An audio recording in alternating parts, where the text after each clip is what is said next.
All right, I think we're going to get started in about 1 minute. Want to get a drink of water or stretch? I know I have my water. I'm excited to be here with you all today.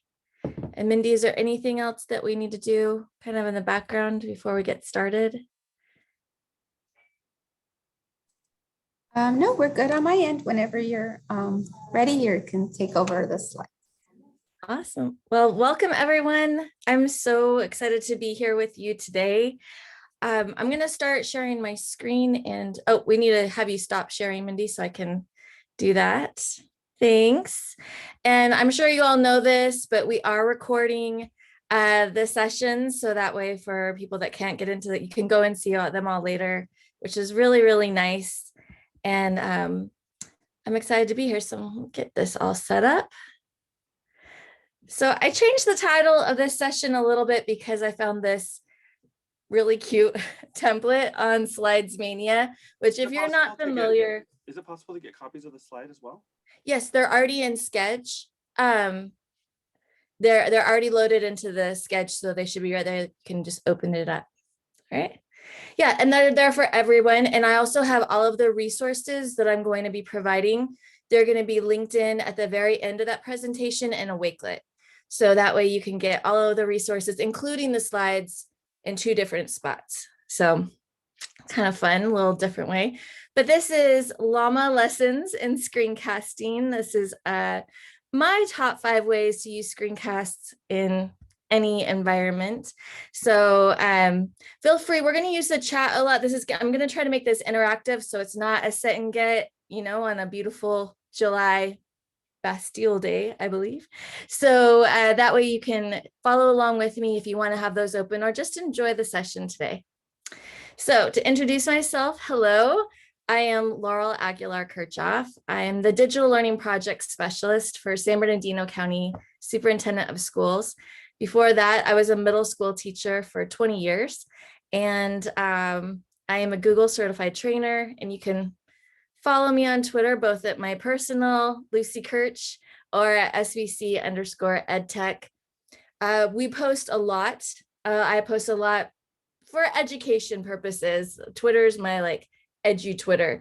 So if you're into edu Twitter, follow me, I'll follow you back. We can keep the dialogue going and all that kind of good stuff. So our objectives today, I just really want to share with you the different ways that I use screencasting in my own classroom. I've been at the San Bernardino County office now for 2 years. I actually started in September of 2019. So I had about 6 months before the pandemic to get myself oriented and my feet wet. And then, yeah, last year was a year. And so there's a lot that I learned in my own classroom that I want to share. And then there's a lot that I learned in my current position that I'm happy to share with you. So I want to start off with a Jamboard, and I'm just going to put this link in the chat. So that way, just see where everyone's at with this and start thinking about it. And if you want to participate, great. If you don't, that's okay too. But let's jam. So what are some top ways that you've used screencasts in the past? Last year, certainly, right? Or anytime before that. So you can see I have my little GIF down there, but let's see when we add the Jamboard. And that link is in the chat. And if you haven't used Jamboard before, I know how, but you can just grab a sticky note from right here and hopefully it'll work. Everyone should have permissions. Just grab a sticky note and you could type, I'm just doing this.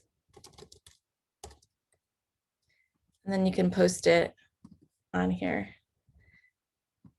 So just anything at all. Hopefully that Jamboard is working for you. Ooh, training videos, love it. Here, we can move these out. Showing how to use computer features, quick sessions, yes. Tech tutorials, oh my gosh, yes. I'll tell you all a funny story about tech tutorials coming up. Recorded how-to videos for parents. Yes, parent outreach and parent connection is so great. with using screencasts. Oh my goodness. For PD. Okay, love this. Oh, yay, this is your first sticky note on a Jamboard. Welcome. Isn't that fun? I love Jamboard, and it's a great tool that's free in Google Workspace, you know, formerly G Suite, but record my lessons for my students so they can watch them at their own pace.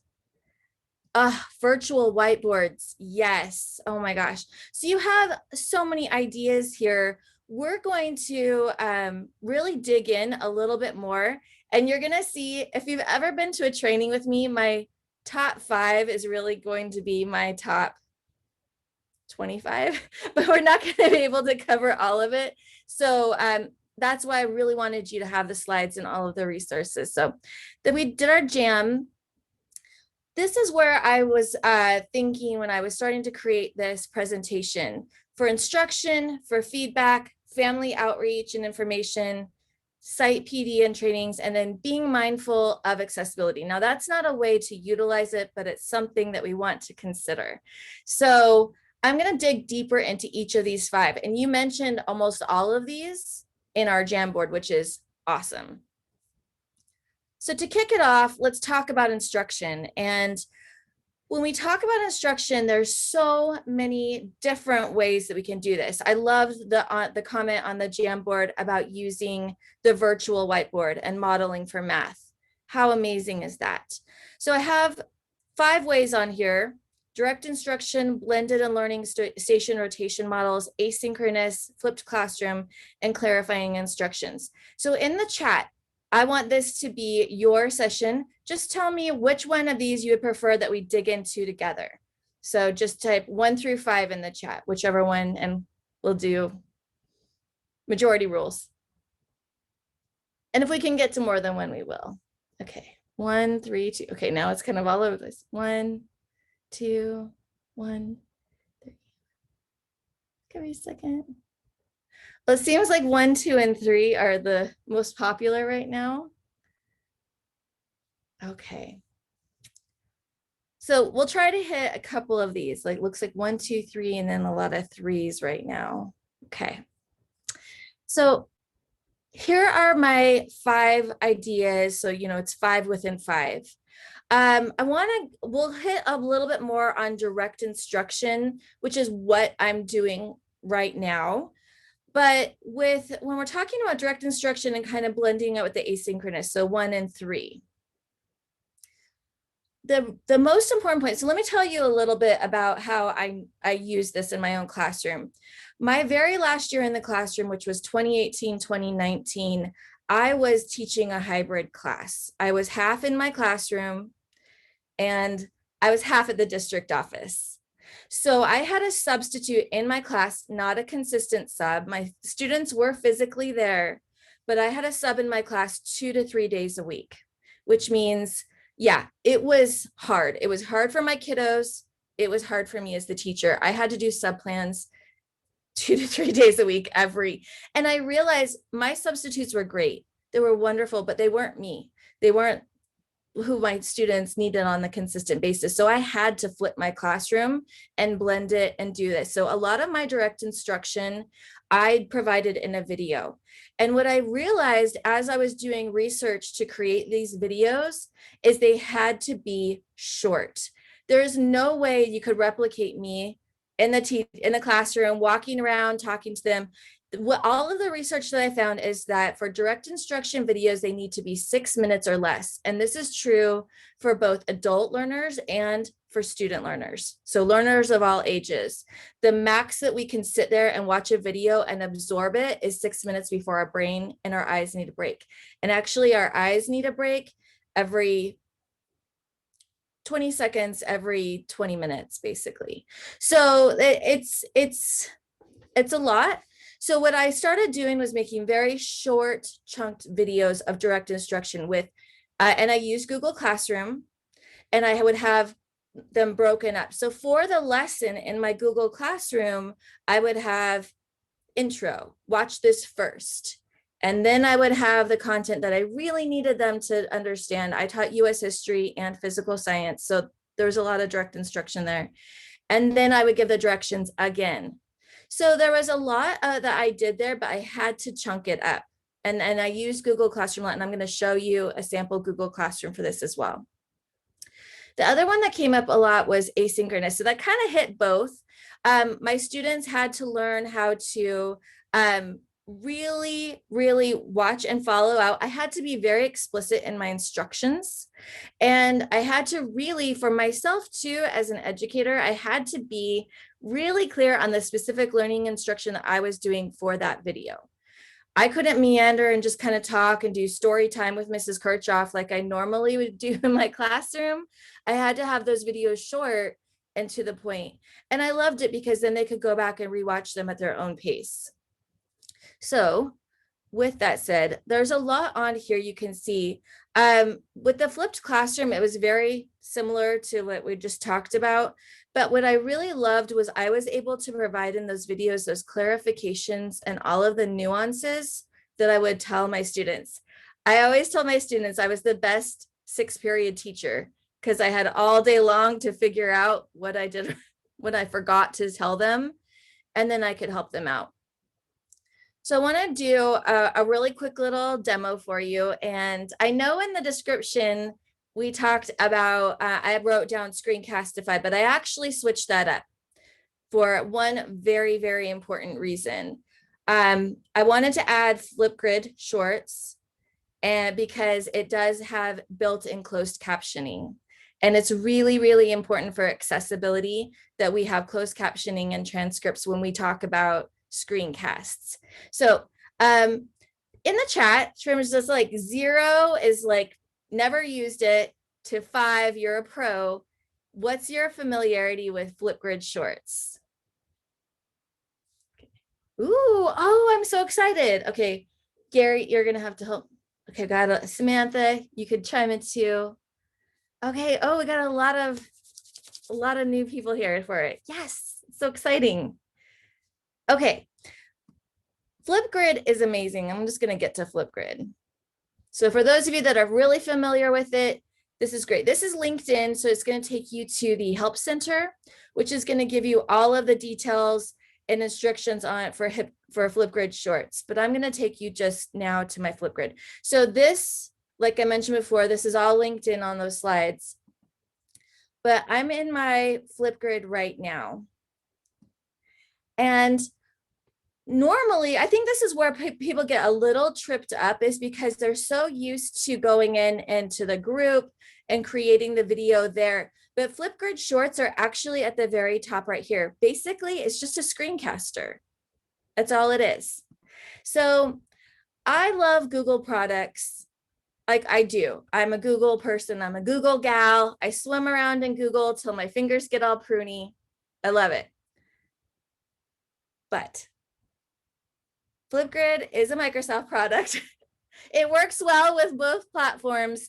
Microsoft does an extremely wonderful job with accessibility. So this is the shorts. This is how you do it. You just click on shorts here at the top, record a short. It'll look really familiar. Ooh, it's kind of weird to like video in video. But you get 10 minutes. So that's a substantial amount of time. Remember, we want to keep our videos 6 minutes or less.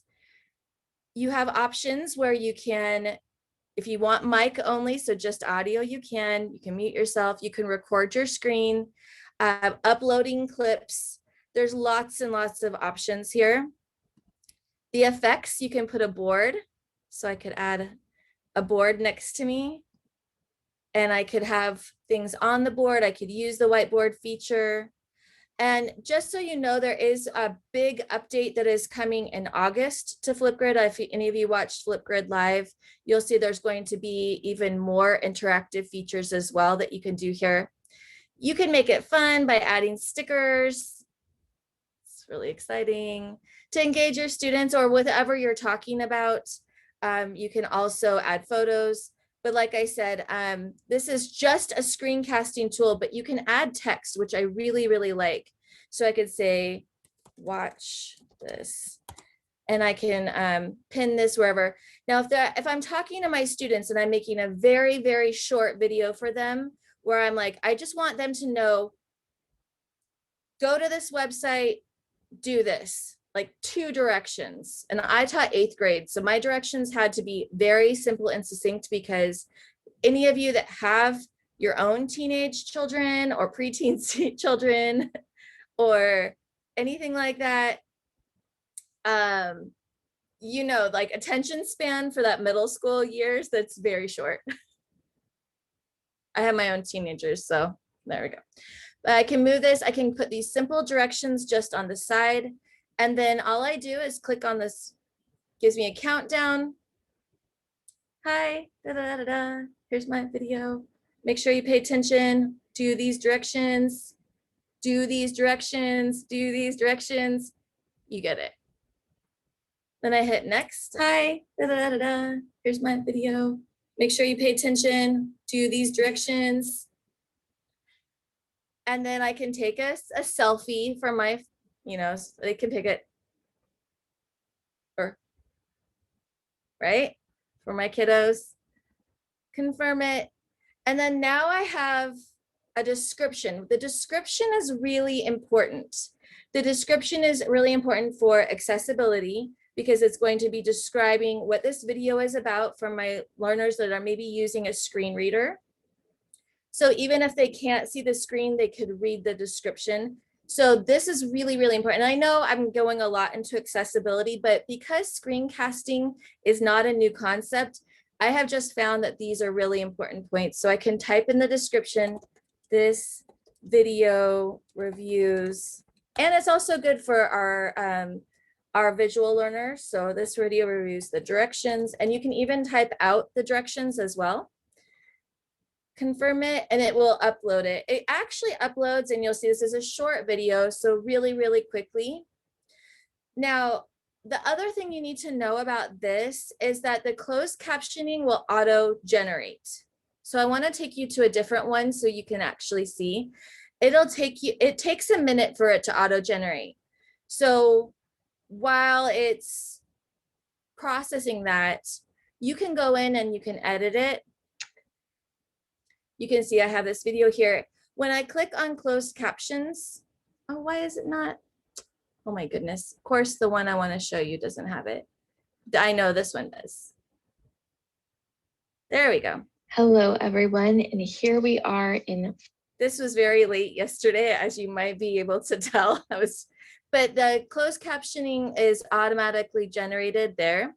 I can also scroll down and you can see it's time stamped. So if a student needed to go in and maybe a word wasn't quite right in the auto generating, they could go in and see. I can also download the captions and provide it as a transcript that a student could have next to them. It could also be, if you have a student and it needs it translated into Braille, that can happen as well. The closed captioning for other languages, that's a really great question. I don't believe so at this time, but when you, I think that's going to be one of the updates that's coming out in August, if I heard correctly in the Flipgrid Live. I can also go in and I can edit this if there is a word that is misspelled. But you know what you can do? You can download the captions if you have a student that is speaking another language, and you can use Google Translate and translate it into another language as well. So they could have a translated transcript. So that's a good workaround. I like that. Thanks, Dora. Good job. So this is just a really great way that you can do screencast. That's a terrible, why does it always stop when you're making like the weirdest face, right? Like, I don't know, maybe that's just me. But I love Flipgrid Shorts as a way that you can do screencasting really quickly for your students. The other thing that I want to point out is you'll see in this picture, I can make a QR code for my students to scan. I can put it directly into my Google Classroom, which is awesome. I can get the link. I can go to Microsoft Teams. I can do it in Remind. I could tweet this out if I really wanted to, which I tried tweeting it and like cutting it off. And I'm like, people can just go see my crazy video. It's fine, whatever. But yeah, They're just short with me messing around. But that's Flipgrid shorts. And I really just can't stress that enough. So how did I embed this short into my Google slide? That's a really great point. So let's do that. Let me get back here. So what I did, get back. So let's go to this one that we just made. Hi. I just clicked on the share button. And when I click on the share button, it will automatically open up that dialog, and I can copy the link. And then all I did was here, I just hyperlinked it. Oops, I'm in presentation mode, so I'll have to come out of that. But I just hyperlinked, like, copied it, clicked on the link button, and then inserted that link, and then it's there. So now when I click on here, I don't know why it says it's by Kathy, it's by me. It's right there, and it opens up, and that's all my students will see, is they'll just see the video, just like a screencast. Let's see if our closed captionings have, I don't think they've generated yet, but that little CC button, when they click it, which should open the closed captioning for them. But that was a really great question. All right, so that was my spotlight llama on, and I'm gonna check the time to make sure, oh, we're doing great on time, awesome. I also hyperlinked this, I hyperlinked the video here, so it'll open up. You can do that. I do that a lot with my students as well, because so one thing about accessibility, and this is just something that that you should know, and you really shouldn't underline anything. And I say shouldn't because we're going to talk about this coming up. The only things that should be underlined are things that are hyperlinked, and that's really for accessibility and for screen readers, and also cues for students that's hyperlinked to something else. I was notorious as a teacher for underlining and bolding and making the font super big so my students would know this is an important point. But what I didn't understand was that for my students that had accessibility issues, when they were using a screen reader, that was really difficult for them to understand. So underlining should signify that it's hyperlinked to either another web page or some kind of digital media. I know it's just kind of one of those, sorry, I'll go down that accessibility rabbit hole later. Kathy, that's a really great question. Can I send that video short in just an email? Yes. Anything that you can send as a link, that link will work. So you can send that directly to parents as well. I sent videos to through Remind, like links to videos through Remind all the time. And then I also had them posted in my Google Classroom, which at the very top, I had a parent section. So that way, if the parents had questions, and it's kind of where we're going next in a minute when we talk about feedback for parents, I'll dig into that, but that's a really good question. Yes, you can send it to anyone, and it just opens up as a video. They don't have to have Flipgrid in order to watch the video. All right, so we have Screencast for feedback.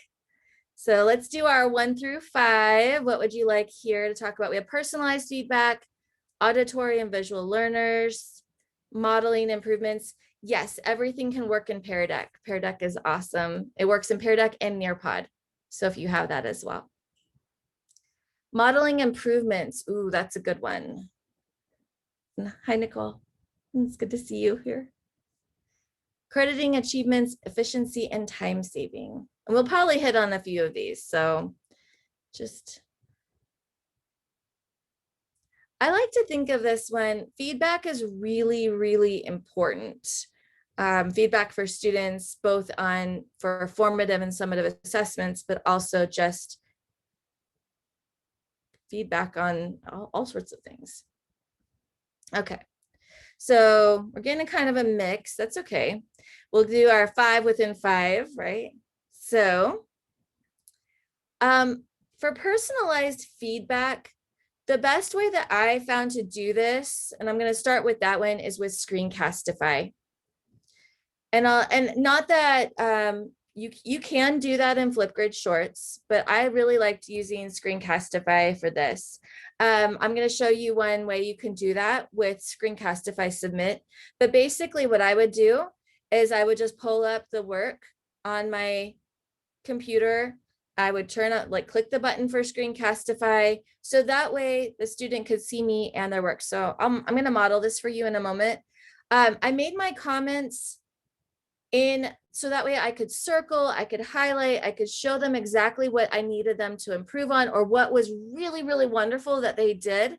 And then all I had to do was I had to copy that link and then I could share that with the student. There is a little trick for that. So I am going to show you that in a live demo in a moment. Efficiency and time saving. So a lot of you put that. I hate grading. I don't know if I'm the only one. I hate grading. I hate it. I always said I would be the world's best teacher if I didn't have to grade 230 like essays.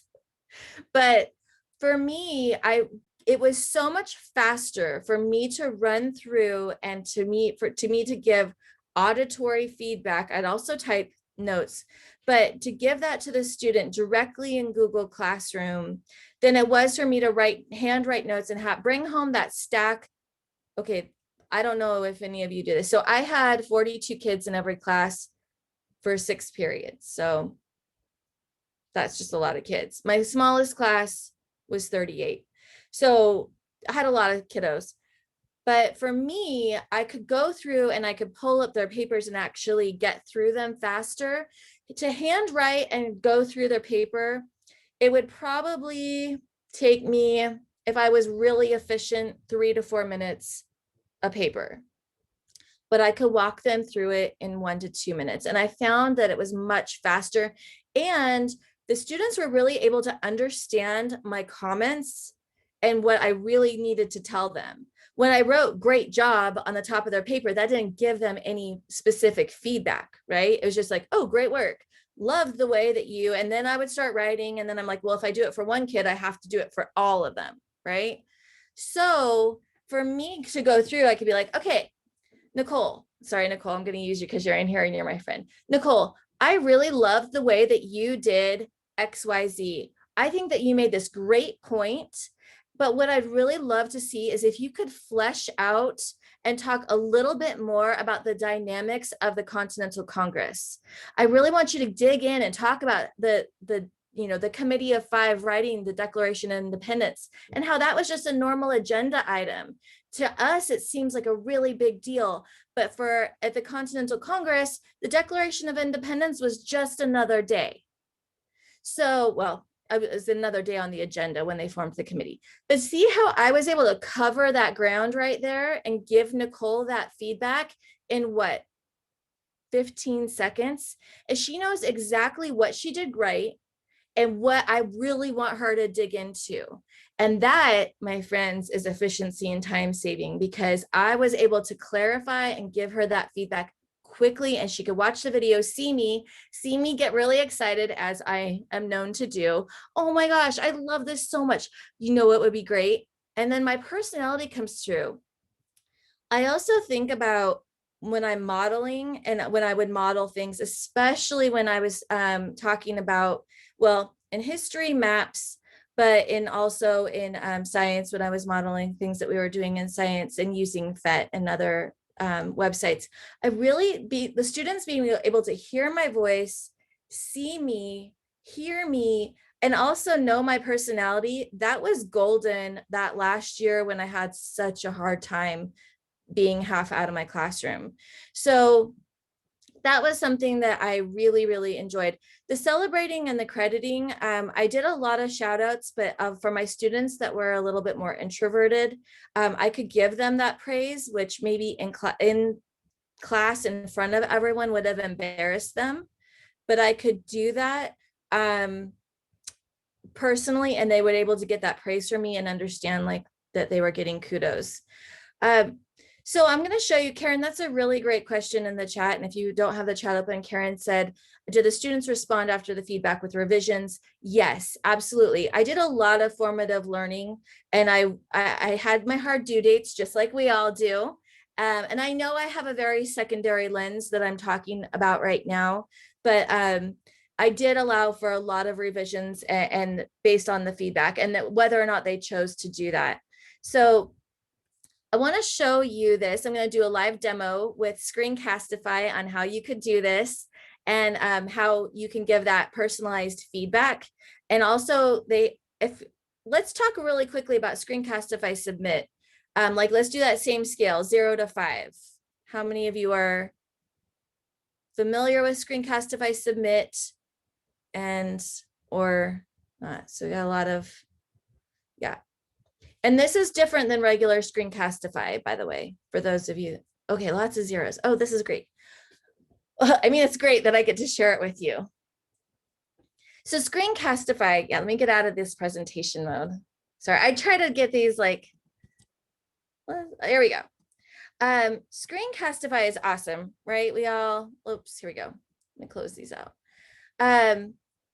Screencastify Submit is different than Screencastify. So I'm already logged into my Screencastify account. And Screencastify Submit is a way that you could, let's say I had a really big project. For me in 8th grade, one of my biggest projects was I had Federalists and Anti-Federalists. I had my students, they were assigned a founding father. And they had to research and decide, were they a Federalist? Were they going to sign the Constitution, or were they an Anti-Federalist? They were not, and the reasons why. So then I had them create a video. I had them use Flipgrid, but I very easily could have them use Screencastify Submit for this. In fact, I know I would use this platform for this now. And they had to convince us, the rest of us, to either join them in signing the Constitution or not. So it's a really big project, a lot of research, a lot of writing, and then they had to actually do this. So in Screencastify Submit, it's basically where you can assign a video to your students record it right there, and then it comes right back to you, and it can go in all through Google Classroom. So we're gonna try a sample assignment together. Now, when they first introduced Submit, yes, it is very similar to Flipgrid, right? So don't get me wrong. I think you already know I love Flipgrid. This used to be a paid subscription. Now teachers can get one assignment at a time for free, which is nice because I wouldn't use this all the time, but I would probably use this for bigger assignments where I needed my students to be in this sample. So you can go in and try this out for yourself. It's linked in the sample submit assignment. So when you create the assignment, this is what your students see. Your students just see right here. And you can make your webcam recording. So your student will record right here.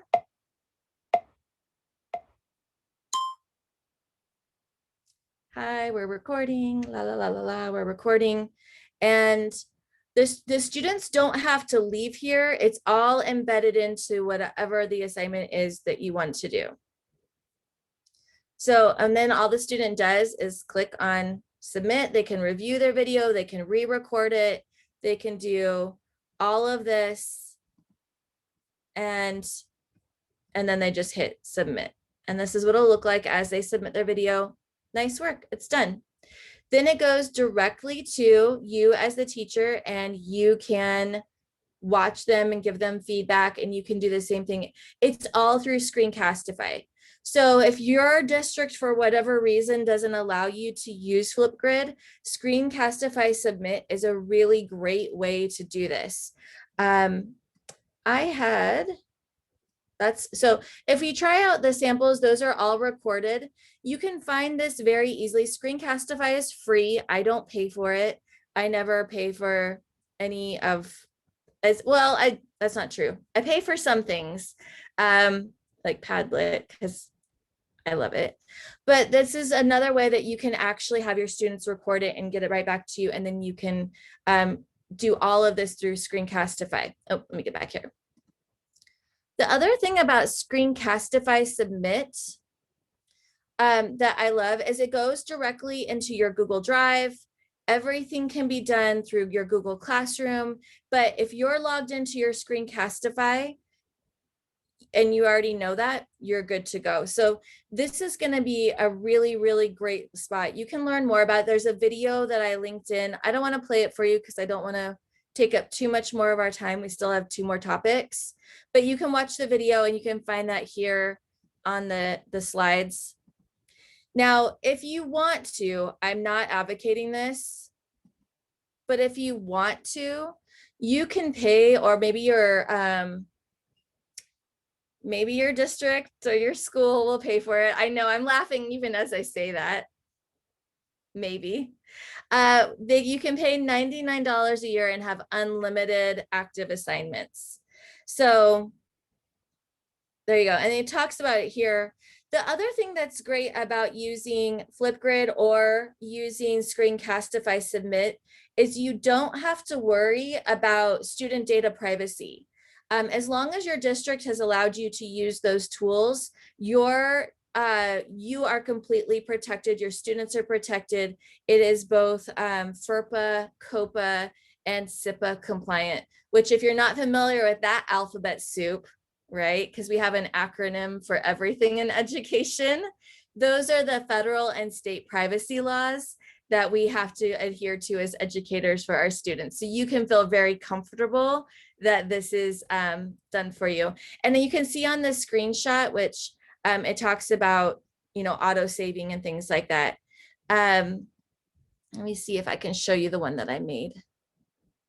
Oh yeah, so this is the same thing. I just made a demo one for Google Camp. I don't purchase this, and when I use it, I only use the free one, just so you know. So something to check out, and it's a really great way to personalize that for your students. So another tool for your tool belt. All right, so I got to be aware of time because I have been known to ramble. But yeah, I agree, Nicole. There's a lot of money floating out there right now. So maybe the districts will be able to pony up, or maybe there's some site funds that would be really great, especially knowing if you are in a district where you have some flexibility in that funding, then you might be able to get that. And yes, the state has allowed and allocated a lot more funding for online and technological learning. So to do that. All right, family outreach. This is one of my favorite sections because this is something I used a lot, like a lot. And I will tell you, if there was one thing that saved me the most time as a teacher, it was this. And oh my gosh, it saved me the most headache and heartache. I love my students. They know I love them. I love their families. And I believe that most of the time there was just simple miscommunications that led to, parent phone calls. So, which we all get from time to time, right? So this is my favorite section. So I want to hear from you in the chat. So 1 to 5, but then I'm probably going to cover a lot here, and I have a demo I'm going to show you that I did. So what instructional how-to videos, time saver, rapport building. Yes, rapport building. That's a good one. New students and their families. Is there anyone that strikes your fancy? 2, 1. Okay. Oh yeah, this is really fun. And I did this directly in Google Classroom. This was like my lifesaver. And Remind. I used Remind a lot. All right, rapport building seems like it's a good one. Okay. So it looks like 1 and 4, but we'll probably hit on a lot of these. Like I said, this is one of my faves. So I created instructional how-to videos on how I use Google Classroom. What I realized, oh my gosh. Now you might say like to yourself, like, no kidding, Laurel, we already know this. But I realized very quickly that the way that I used technology in my classroom, it could be the exact same tool that other teachers use differently. And so parents were very confused. And maybe you experienced that in the pandemic. As a mom of 2 boys, so there were 2 teenagers. So there was 14 teachers and 14 Google Classrooms that we were navigating at my kitchen table, right? So this is just the mama point of view. It was mind-blowing to me how differently people use Google Classroom, how differently people organized their Google Classroom. Things to me that were like, okay, let's create a topic for that. No. It was just like this big old running list with just blah. And I'm like, okay, that might have made sense to them. I'm not knocking their organization that much. but what I did is I pinned at the very top, my very top section was how to. Is Google Classroom used in my classroom? Tech support for parents. I made lots of short videos. If this, then this. And those, my friends, had to be short, very short, like 1 to 2 minutes short. And not because the parents they just don't know what they don't know. That they're great, they're wonderful people, but they're not educators. So I had to be very explicit. And then I did a Google Classroom walkthrough. The other thing that I pinned in that section on the instructional how-tos was how to get into Clever, how to access Flipgrid, what those terms even meant. I did a whole glossary of common terms, Mrs. Kirchhoff's common terms. So I explained what I meant by classwork versus homework versus a formative assessment, which my students knew because I explained it to them and said it to them ad nauseum, right? But their parents didn't know what I meant by a formative assessment. They're like, wait, they failed this quiz. I'm like, it wasn't worth anything. It was just to see where they were at. And they're like, wait, what? So I did a whole glossary of my common terms. Eventually, my last year, I did a virtual back to school night. Not where I sat there and I read the syllabus. No, I did not do that.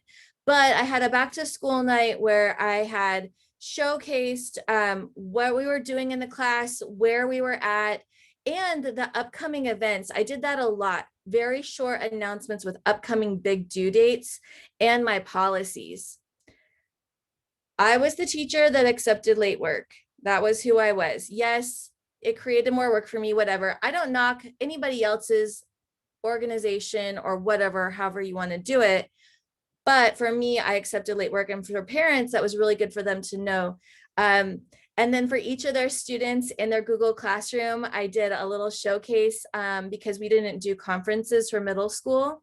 So when you have the open house near the end of the year, in their Google Classroom for each of my students, I made a little open house video just for them and their parents, where I talked about their growth, what my hopes were for them, and how they could really be successful for the end of the year. Those kind of things, that builds rapport, because their parents, I didn't have to talk to all 230 parents. I can make a 30-second video. Yes, it took time, but they knew that I knew their child, and they got to hear directly from me, and they knew that I was a real person, and that I cared about them, and that I cared about their kid. That was huge for me. That was huge. It was really a game changer. And I thought, why didn't I do that more often? I could have done that once a quarter. I could have done that. I could have picked one period and just kind of knocked that out and gone through. I don't know why I didn't do it more, but now it's like, when am I like, I wish I would have done that. But it really did help build rapport, not only with my students, because then their parents got to hear good things from me, but also they knew I was human. I wasn't just this lady behind the screen where they're typing, Mrs. Kirchhoff, those ones where you're like, oh, okay, what happened? What kind of miscommunication can I clear up? And they knew I was a real person. And so that built rapport. The other thing that was golden that I had no idea at the time, you know how there's certain points in the school year where you get an influx of new students, right? The school year starts, and then right around the middle to end of September, you get a whole bunch of new kids that have moved from out of state or whatever. And then right around Christmas time or winter vacation, you get a few more. And then for whatever reason, it always seems like right around April and May, you get a whole bunch of new kiddos, or at least this was my experience. I had a section for new students and their families that gave them just the rundown, because they don't have time to go through my whole Google Classroom, especially if they're coming at the end of the year. This was a huge anxiety reducer for not only their students, but for their parents as well. Because you know how it is with, you get a new student, they come in, or at least for me, I'd hand them the syllabus, I'd get them all the work. Where were you at? Trying to get them the formative assessment so I could assess where they were at, this and that. Their parents are overwhelmed. The kids are overwhelmed. And this just brought it down. I was like, hey, go grab a laptop from the laptop cart. Yes, I had a laptop cart. And grab a laptop from the laptop cart. And here, I want you to get on, join the Google Classroom. And I just want you to go through and check this out. And then I'll come and check back with you. So that was something that really helped. I did a little, Paul, I did a little introduction like, hi, I'm Laurel Kirchhoff. I'm your child's teacher. Here's something you should know about me. I'm a mom. I'm a full-time educator. I'm also a soccer mom. So I'm full-time like mom Uber, right? That's my third full-time job. And it really helped with that. So that's something that I did. I wanted to show you this Google Classroom that I made. This is actually going to be double dipping, and I know our session time is almost up. I can't believe it. I think we're done at 10:20. Is that right? Somebody give me a thumbs up if that's right. No? Yeah? Yes, you're right. All right. Thanks, Wendy. Thanks. All right. So this is one that I made this. Actually, I'm going to double dip on this for substitutes. So we, but it actually something that might help you all. So let me get out of here. I didn't hyperlink it in because why would I do that? That would be too easy. So yes, I love Wakelet. So I have my Wakelet pinned. Let me just get into Google and I'll show you this. So I recently had the task of creating this Google Classroom that could be used by subs that come and are substitutes for our county schools. But this is very similar to what I had created for my own classroom. First of all, I don't know how you all feel about the stream. For me, I didn't love it, but that's, that's just me. But in the classwork section, this was where the magic was for me. So when I created this Google Classroom, I really just modeled it after what I had. So I had the welcome start here pinned to the top. And then I had the welcome and the walkthrough. These were just materials. And then in every single one, I have a video. And that to me was important because not only and I just made them in Screencastify, which was really easy to do. And then you could just put it directly into your Google Classroom. But for each of these videos, I'm going to show you one. Hello, everyone, and welcome to the San Bernardino County Superintendent. Blah, blah, blah, blah, blah, right? But I walked them through, and then I had very, very specific videos for each one. So walking through the waffle, walking through the applications, and then the Google Classroom 101. What I would suggest, however you have your Google Classroom organized, I would suggest that for your parents and for your new students and all of that, to keep that at the top. And if you don't know how to do that, well, there's a video for everything, but I like that there. The other thing I really, really recommend when you're creating this for your students and your parents, be really careful on the titles, because I learned that lesson the hard way. I'm very verbose. So I would like have these really complicated titles. And what I really needed was something quick that everybody could understand. So I'm getting better. I'm learning. So I have Google Forms 101, Google Docs 101. This I would probably for parents rename as like Tech Tools Essential or Need Help, Look Here. Right? So something that's very easy to use. And then again, you'll see I have a video in each one of these because that video will walk them through it. Now I am going to be adding infographics in this, but just for the ease of this is just something that I wanted to show you, kind of double dips because you can do this with staff as well. The other thing that I really, really, really loved for Google Classroom with my own students is when I was adding assignments, I would number them. And the reason I would number them is so that way I could keep them in order. And that way, when I had a new student, they knew exactly the order and it wasn't confusing if I forgot to reorganize it. So I would do something like this, you know, and I would put like 001. And that way I would always start with a number, and then I could keep it in sequential order if I wanted that chronological thing. And that's just my little Google Classroom tip. But the more organized I was and the more videos I had, the easier it was for those parents and my students to come in. Oh my gosh, I just imagine being like in 8th grade, like little baby coming in.